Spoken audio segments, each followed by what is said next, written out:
Welcome to GP's Pangeo Perspectives, your guide to global growth, where we explore opportunities and ideas that come with global team building, business expansion, and compliance for companies everywhere.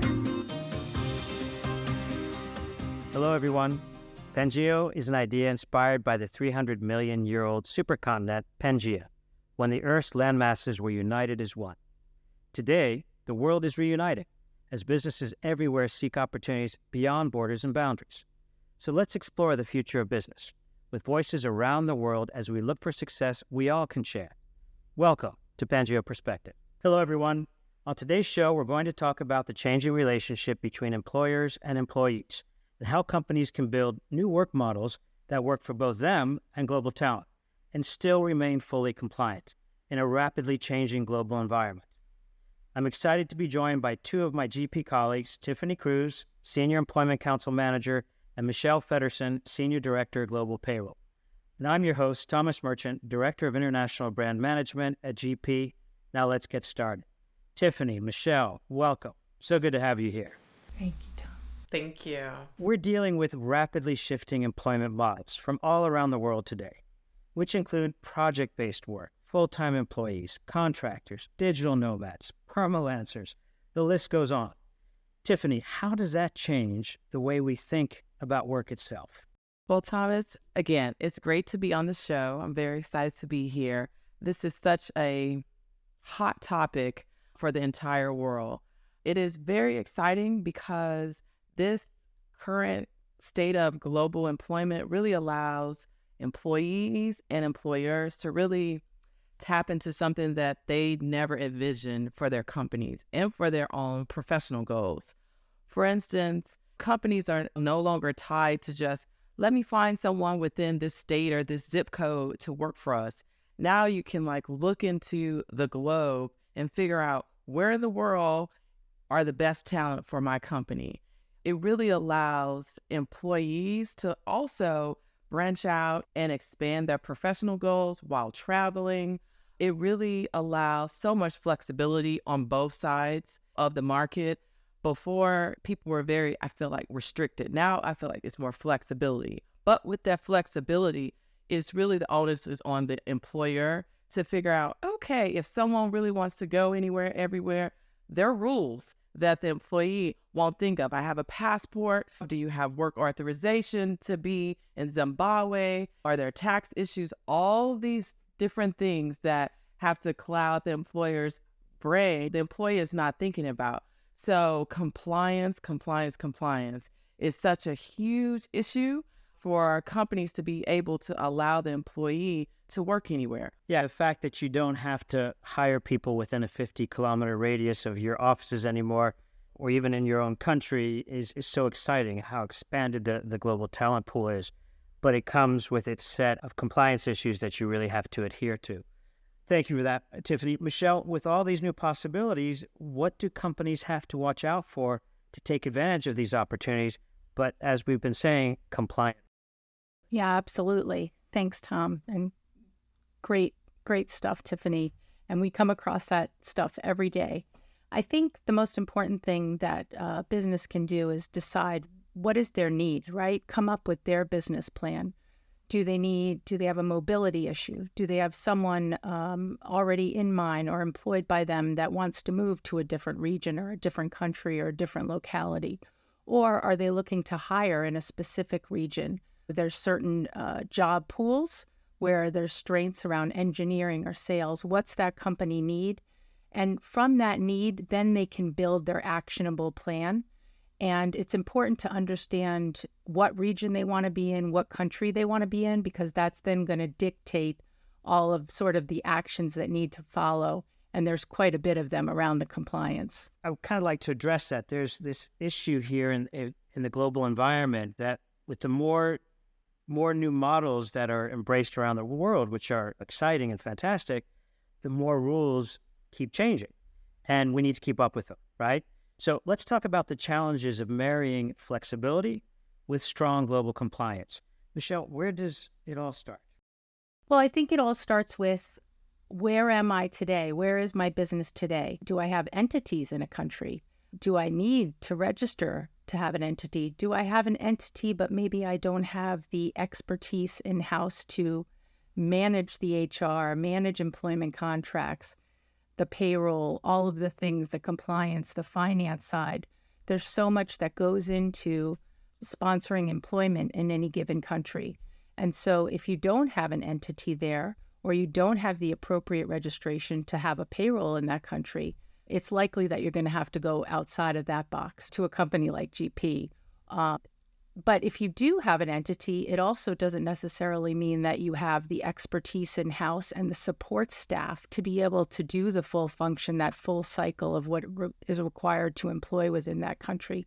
So I think it's really taking a look at that full circle piece. What am I going to need? And making sure that you've got the advice and the expertise that's going to let you know what you do need in order to do that full life cycle of the employee, as we call it. Yeah, there's some serious navigation that's needed there. I always say, don't go it alone. And we can talk about global without talking, you can't talk about global without talking about executing locally. As you just said, the age-old expression, which I love, think globally, act locally, really does come into play here. So compliance, which sounds kind of like rigid rules to follow and clear boxes to check, is actually really dynamic and flexible. How can companies keep up, Tiffany? Thomas, it's incredibly difficult to keep up, right? This is something I think people feel like, oh, there's this rule, we will follow it. It changes, that rule. It is so dynamic, and globally and locally. For instance, even in like Canada, people say, oh, these are the rules in Canada. They're provinces, they're territories. Quebec has what I call like the California of Canada. There are rules that apply. People don't understand the fact that, like in the US, we have at-will employment. For the most part, there's one state that doesn't. But most countries require notice, require severance, a process, even small things like, oh, in the US, hey, I want to terminate someone. This is for a non-discriminatory reason. No problem. Go to the Netherlands, you may have to get court approval to terminate someone. So even when someone wants to locate outside of their country, it is very difficult because you have to understand, not just know where to go look, but how the laws apply, the process. And if you don't have a lawyer in country, you can't go to court if you're not permitted to actually work in that court, practice in that court. But going back to just the rules, say, for instance, oh, you have an entity like Michelle said, but you don't have the expertise, the staff, the resources to keep up. Laws change without notice.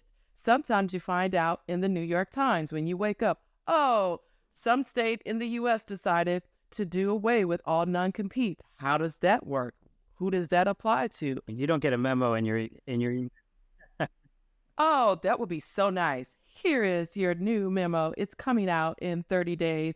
Get ready for it. No. Sometimes you find out that day and it's retrospective, and then you're trying to play catch up. So you have to really have a system, the resources set up where, for instance, at GP, we're looking at working with local counsel. We set up ticklers to figure out what is changing, and we have to keep our eyes and ears to the ground to figure out what is changing, because it's not just for the country. Sometimes in countries, they have conflicting laws, and then you have to decide which way to go because the law doesn't really direct you. Pick your passion, your adventure, but you have to assess liability. So you have to have a team to figure out which way, whichever path we decide, this is what we are could be potentially liable for, and make a business decision going forward.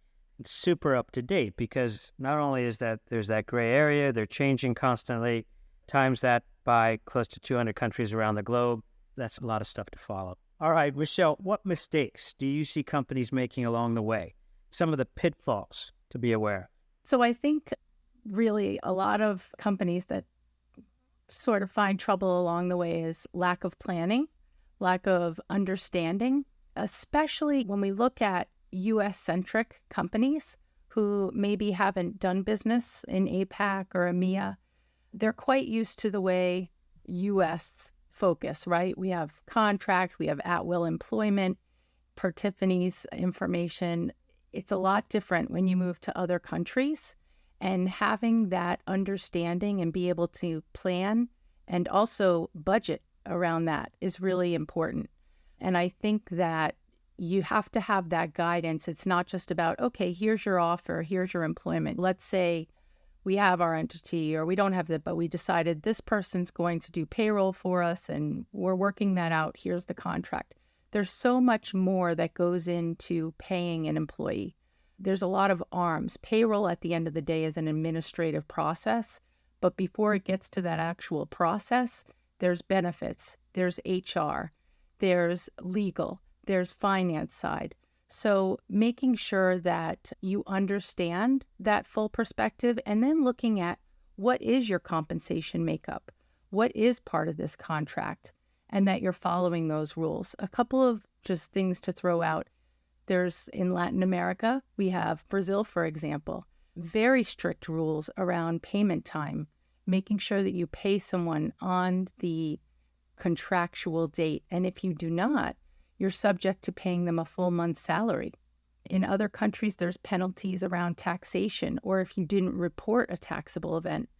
We manage a lot of taxable events around equity and equity compensation for our customers. And if there is a taxable event that is due on a vesting date, for example, for something like a restricted stock unit or exercise taxability around an option, if that's not reported within the proper amount of time according to that country compliance, you then end up with having to do an amendment or a tax fine, and those can be rather costly. And in the US, we're so used to sort of this annual, we can amend anything within a year, a calendar year. Many countries are different. They do month-to-month close, right? They have different fiscal years. So you really have to be mindful of what the rules are in order to handle your administrative processes. It seems like it goes both ways. It's not just they're advantageous situations for the employer in certain countries on certain things, and then there are advantageous situations for the employee. And you have to take all that into account because there's a lot going on there. All right, listen, it's absolutely clear that a significant number of workers are leaning towards project-based freelance contractor work these days, right? According to a 2022 Statista report, over 70 million Americans are now independent contractors. And by 2027, that number is expected to grow to 86.5 million, more than 50% of the U.S. workforce. Now, I find that astonishing. What can companies that haven't already dived in do to get ready, Tiffany? Is there some advice you can give them? Michelle mentioned plan. You really have to do all this work beforehand because you have to figure out, one, what are the rules? We go back to compliance. What are the rules in the country where you're going to hire someone? Does someone actually need a business license before you actually hire them?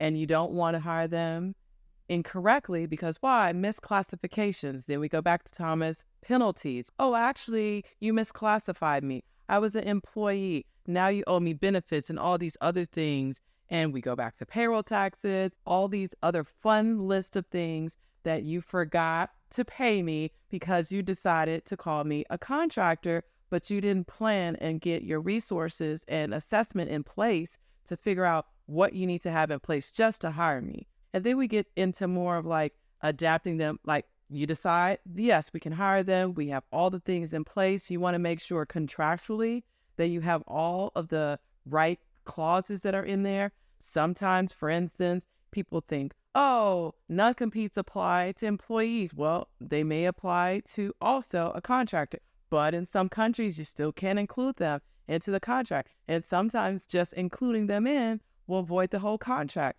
Or sometimes you can sever that one clause.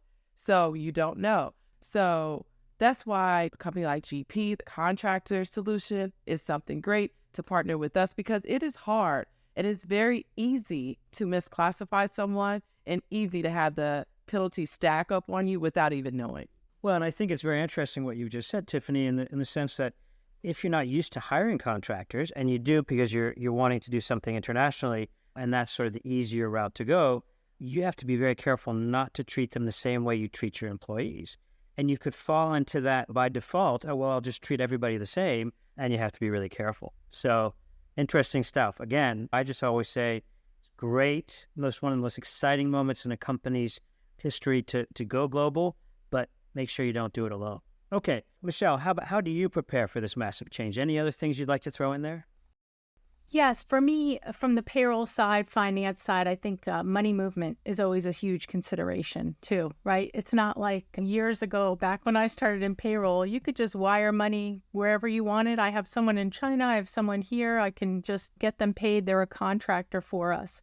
You have to be very mindful. Some countries don't even recognize contract employment, or if you do have them as a contractor, you also have to offer them some benefits or some other allowances or such that you would normally offer to other employees. So again, going back to that country by country, local expertise that you really need to define if they are able to be a contractor, what additionally do I have to provide to them? And do I have my money movement in place? Am I able to handle the banking to and from the employing country to the contractor country? So that has come up and definitely is where you need some expertise as well. Yeah, no, okay. Well, listen, let's talk about the big elephant in the room here, the potential consequences, right? We don't want to get scary here, but it's no small thing, right? The penalties for missing the mark can be enormous, and it's multiplied by every employee and country you're in, right? Michelle, can you give us an idea about the scope of the challenges and potential penalties we're talking about here that you've witnessed or experienced in the past? Sure. I touched on it a little bit around employment itself, pay dates, timelines. Certain countries have rules, just as we do in the US, around pay periods and pay timing and needing to be paid by a certain date, making sure that you're fulfilling all of the employment requirements. Some countries require employers to do an upfront physical for the employee. Some countries require certain benefits to be in place. You have to make sure that your taxes are funded timely to the tax offices in the way they expect. Many of them require electronic filings, so you need your in-country experts. Some countries, like Belgium, have registered payroll providers where you're actually, and this is the case in Germany as well, the payroll platforms are connected to the tax offices. So every time a payroll is processed or a payment is made for employees, that information goes directly to those tax offices. And tax offices, like in the UK, feed tax amounts back into the systems. And so it's important to understand who your vendors are, that they also are following that compliance, and they're making sure that they're doing it on your behalf in a timely and compliant way. Tax fines are a big hurt for companies.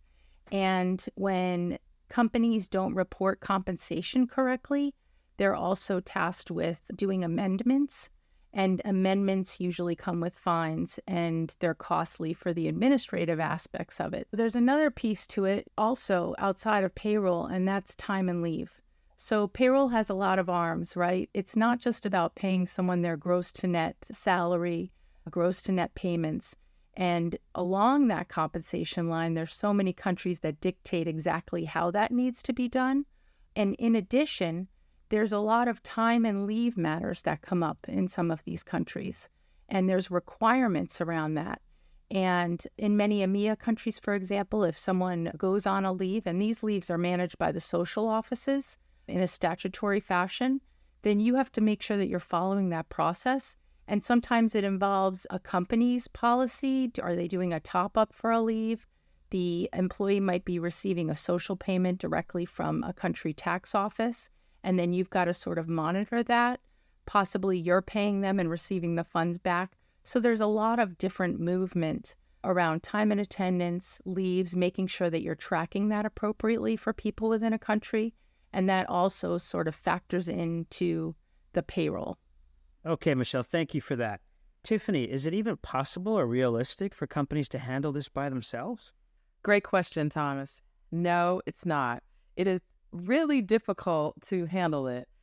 Even if you have just one country, it's hard to keep up with it. For one, you have to be an expert, right? So if you don't have the resources, dedicated resources, not just the people, but actually the programs and actually systems in place to keep track of all the changes, it's nearly impossible. And the changes happen without warning. Again, you don't get like a memo from the government or the local judge about what's going to happen.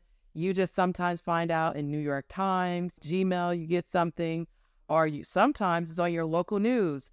They just passed this, a local ordinance. And I think the hardest thing is for companies to realize is it's not just a country law. It's on every level, right? And it's also not just employment, but tax. And nowadays it's about transparency, about whistleblowing or pay equity and things like that. And it's very hard to keep up with. And it's not just knowing the law, but how do you actually comply with it? Sometimes you need committees. Do you have enough employees to even create a committee? How do you do the committee ethically and compliantly? You really have to have a partner in place that's providing you with that expertise to keep up with it, that's letting you know with this law change, this is what we have to do. So you have to have the expertise to help you figure out what do you need to do and partner with them continuously because things change all the time. I take it you can't, you won't get a pass if you play it dumb and just say, oh, I didn't know. That works almost never, right? Stupidity, amnesia, no good defense. Yeah, I wasn't in the know about it. I'm sorry. I didn't get the memo. Yeah, I didn't get the memo. The bottom line is don't go it alone. Global mindset.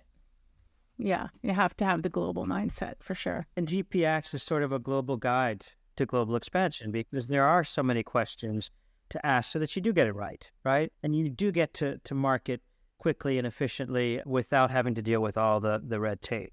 All right, so we were talking about compensation a bit, and Michelle, you talked about how it's not just, salary that you get. It means more than just that. Anything you'd like to add about compensation, Michelle, and what needs to be taken into consideration?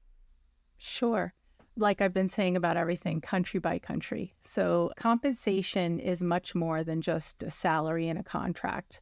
There's a lot of considerations around benefits, around possibly if your organization offers equity compensation, and to make sure that you understand the various compensation models globally.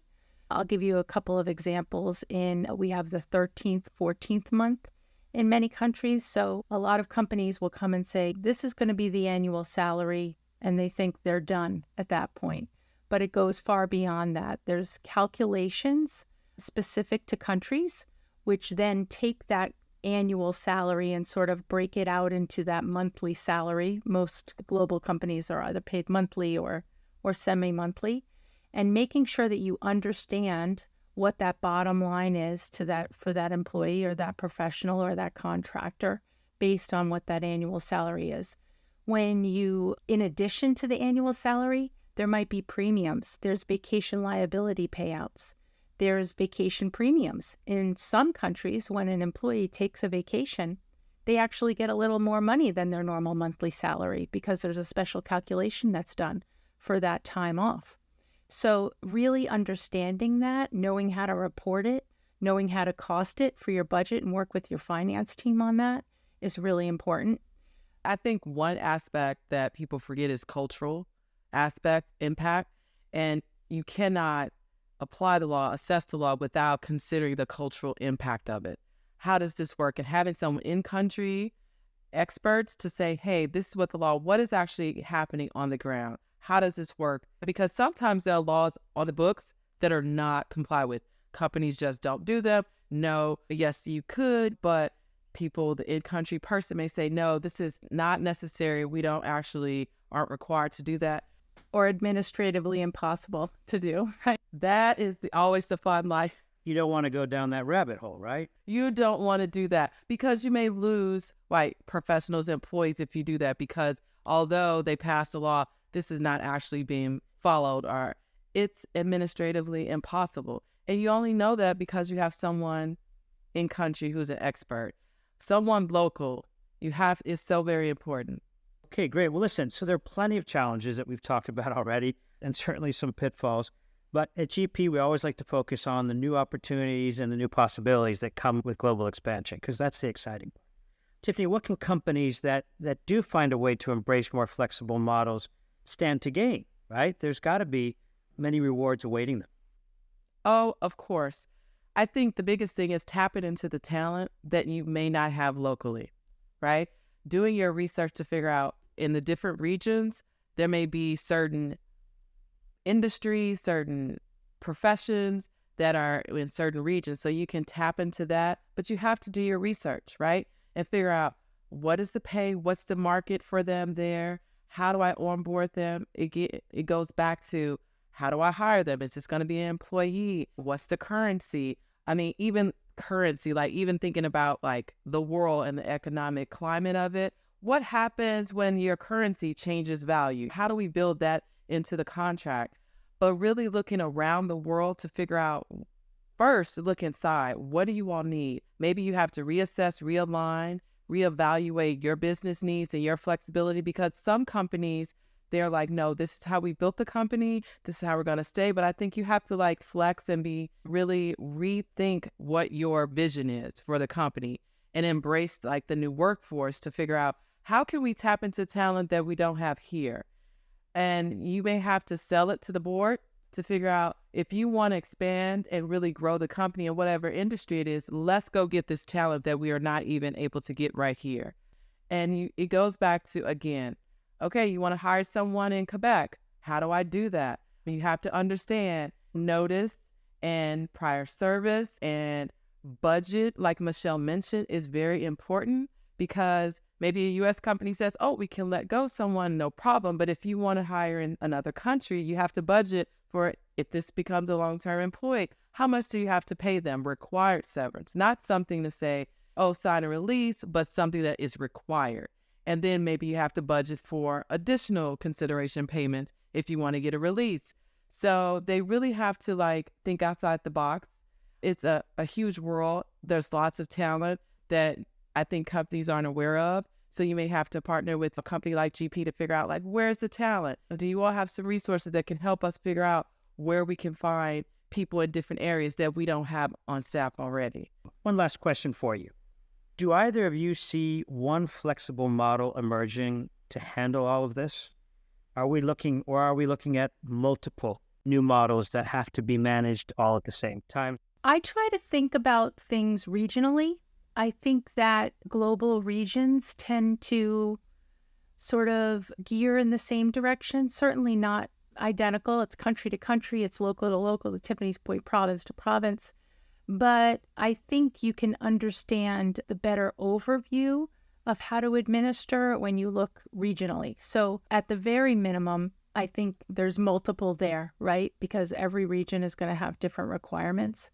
But I also think that you're never going to be able to have one answer for anything because things are always changing. So it's really about kind of understanding that full life cycle of what it takes to hire, pay, and give someone the benefits that they need within a country, and make sure that you have the different options and roads that you need to take available to you to do it successfully. It sounds like if there was only one model, it would make your job very boring. Yeah, for sure.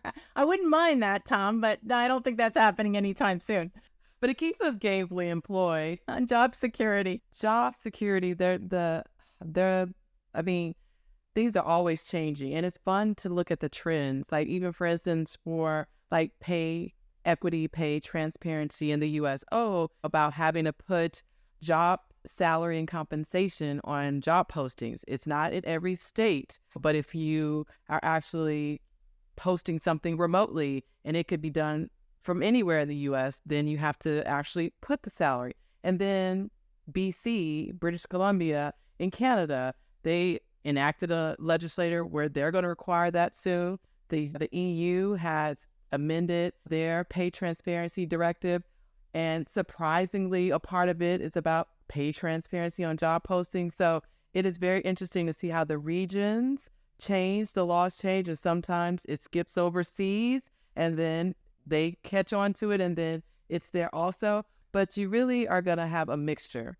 The laws change. Once you think you understand something, then something changes, even within the country. Because again, local laws matter as well. So you really have to like embrace the change. You have to have resources like GP. You have to, because things are changing so much. that you can't keep up with them by yourself. So you need a team of experts to be able to do that. Well, listen, really fantastic, riveting stuff. I mean, compliance, I think some people would think, oh my gosh, compliance. We make it exciting, Tom. I want to extend a major thank you to you, Tiffany and Michelle, for generously offering your time, your expertise, and discussing these new models that can work for us all, right? While very importantly, staying compliant in this ever-changing work environment. And thank you to our listeners. We hope you gained some invaluable insights from this conversation. If you enjoyed the show, please like us and subscribe wherever you get your podcasts so you never miss an episode. I'm Thomas Merchant. You've been listening to Pangeo Perspective, presented by GP. Thank you, everyone.